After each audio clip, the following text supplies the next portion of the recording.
नमस्कार, मंत्रालय में आपका स्वागत है। कल देर रात एक आदेश निकला एआईसीसी के ऑफिस से, दिल्ली से, केसी वेणुगोपाल के हस्ताक्षर से कि ऑनरेबल सोनिया गांधी ने डॉक्टर रघु शर्मा, जो राजस्थान के चिकित्सा मंत्री हैं, उनको लगा दिया है गुजरात इलेक्शन के लिए जो है एआईसीसी की तरफ से पर्यवेक्षक बना दिया है। अब ये जो आदेश निकला, इस आदेश के कई सियासी मायने निकले। ऐसा क्यों हुआ, ऐसा कैसे हुआ, ये किसने करवाया, ये सब चीजें पिछले दिनों आपको हमने बताया भी था कि रघु शर्मा राहुल गांधी से मिले हैं। रघु शर्मा की मुलाकात उस समय हुई थी जब सचिन पायलट लगातार राहुल गांधी से मिल रहे थे। उस समय रघु शर्मा भी राहुल गांधी से मिले थे। क्या राहुल गांधी के कहने पर गुजरात का उनको चार्ज मिला है? तो शायद मुझे लगता है कि ऐसा नहीं है। ये अशोक गहलोत के कहने पर उनको जो है ये चार्ज दिया गया है। देखिए, रघु शर्मा का कद इतना बड़ा नहीं है, क्योंकि पिछली बार वहां के प्रभारी थे अशोक गहलोत खुद।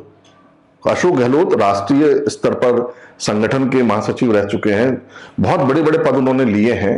लेकिन रघु शर्मा को अचानक गुजरात का चार्ज मिलना या तो रघु शर्मा के कद को बढ़ाता है या रघु शर्मा को निपटाता भी है। दोनों चीजों को समझने की कोशिश कीजिए कि क्या रघु शर्मा नेशनल फिगर है, क्या रघु शर्मा का कोई गुजरात के अंदर कनेक्शन है, क्या कभी रघु शर्मा ने चुनाव का मैनेजमेंट किया है स्टेट का?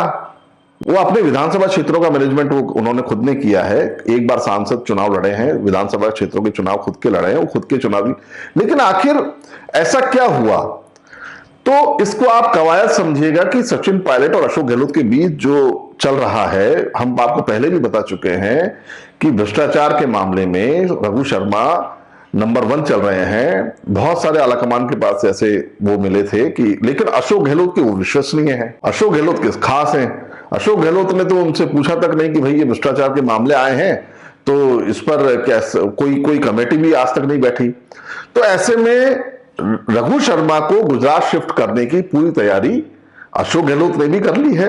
अशोक गहलोत ने ही एआईसीसी को नाम सुझाया है। केशव वेणुगोपाल, सोनिया गांधी, ये अशोक गहलोत के सपोर्ट के बिना ये संभव नहीं है।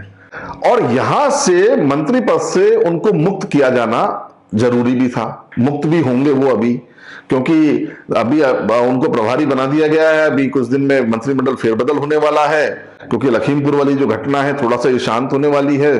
प्रियंका गांधी, राहुल गांधी सब दिल्ली पहुंचने वाले हैं। अशोक गहलोत भी दिल्ली जाना चाह रहे हैं। दिल्ली पहुंच करके और वो सारी लिस्टों को फाइनल करने में लगे हैं। तो उसमें रघु शर्मा एक ऐसा चेहरा था जिसको कि मंत्रिमंडल से सीधे हटाना मुश्किल था।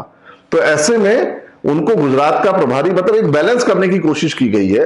अब गुजरात के अंदर रघु शर्मा क्या कर पाते हैं, क्योंकि गुजरात स्टेट जो है वहां पर इलेक्शन लड़ना बहुत बड़ी बात है, बहुत बड़ी जिम्मेदारी है कांग्रेस के लिए। क्योंकि वहां पर से जो पूरे देश का मास्टरमाइंड है अमित शाह, जो पूरे देश को अपनी एक आवाज के साथ सम्मोहित करते हैं नरेंद्र मोदी, वो गुजरात से आते हैं। गुजरात के अंदर उन्होंने अभी आपने देखा होगा कि किस तरह से सत्ता का हस्तांतरण पूरा का पूरा कर दिया, बिना चू चपड़ के, बिना एक आवाज तक नहीं आई, मुख्यमंत्री और पूरी कैबिनेट बदल गई। तो ऐसे में रघु शर्मा का गुजरात जाना राजस्थान के लिए क्या शुभ संकेत है? राजस्थान कांग्रेस के लिए शुभ संकेत है? क्या सचिन पायलट जो कह रहे थे रघु शर्मा को हटाने की, क्या वो सही हुआ? अशोक गहलोत भी क्या मन से चाह रहे थे कि रघु शर्मा को कैबिनेट से बाहर किया जाए? तो क्या ये वो रास्ता है जिसमें रघु शर्मा को कैबिनेट से बाहर करके और उनको गुजरात शिफ्ट किया जा रहा है? उनको हो सकता है नेशनल लेवल के ऊपर राष्ट्रीय सचिव या महासचिव तो शायद मुझे नहीं लगता कि रघु शर्मा को बनाया जाएगा, लेकिन राष्ट्रीय सचिव की जिम्मेदारी उनको दे दी जाए। तो ये बहुत सारे सवाल हैं जिनके जवाब हम ढूंढ रहे हैं, आप भी ढूंढिएगा। लेकिन ये बिल्कुल तय है कि रघु शर्मा की नियुक्ति अशोक गहलोत के कहने पर ही हुई है। इस एक तीर से अशोक गहलोत ने बहुत स्मूथली रघु शर्मा को निकाल दिया है। अपने मंत्रिमंडल से वो बाहर हो जाएंगे और उनको गुजरात सेट करने की कोशिश करिए ताकि वो आलाकमान के संपर्क में भी सीधे आ जाएं। बिल्कुल सीधे संबंध उनके धीरे धीरे करके बन जाएंगे, क्योंकि इलेक्शन का जो प्रभारी होता है वो सीधे आला कमान से जुड़ा हुआ होता है। हरीश चौधरी खुद आप देखेंगे पंजाब के प्रभारी थे, तो पंजाब के साथ में उन्होंने जो है किस तरीके से राहुल गांधी के साथ वो उनका पैक्ट हुआ और एक सत्ता हस्तांतरण उन्होंने वहां पर करवा दिया। तो इस तरीके की जो ये प्लानिंग चल रही है, इस तरीके की जो राजनीति चल रही है, जिसके अंदर एक तीर से दो दो निशाने लगाए जा रहे हैं, इसके अंदर अशोक गहलोत खुद भी माहिर है।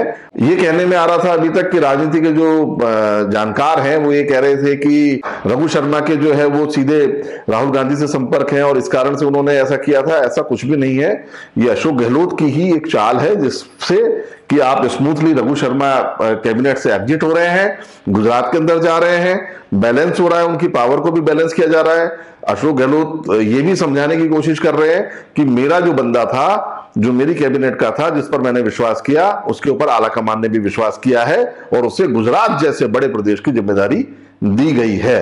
अभी तो हालांकि उनके साथ में और भी लोग लगाए जाएंगे, लेकिन राजस्थान से रघु शर्मा का गुजरात जाने का कार्यक्रम लगभग तय हो गया है। मंत्रिमंडल से बाहर होने का उनका कार्यक्रम, क्योंकि गुजरात कोई भी स्टेट इलेक्शन होता है तो वो फुल फ्लैश उसको देना पड़ता है, पूरा टाइम देना पड़ता है। इलेक्शन आ ही गए हैं, पूरा टाइम देना ही पड़ेगा। तो मंत्रालय वो संभाल नहीं पाएंगे, मेडिकल बहुत बड़ा मंत्रालय है, वो संभाल नहीं पाएंगे। देखिए लगातार आपको दिवाली तक इस तरीके की खबरें मिलती रहेंगी, पॉलिटिकल ड्रामे चलते रहेंगे, कोई एग्जिट होगा, कोई इन होगा। आप लगातार बने रहिएगा मंत्रालय में संजय के साथ।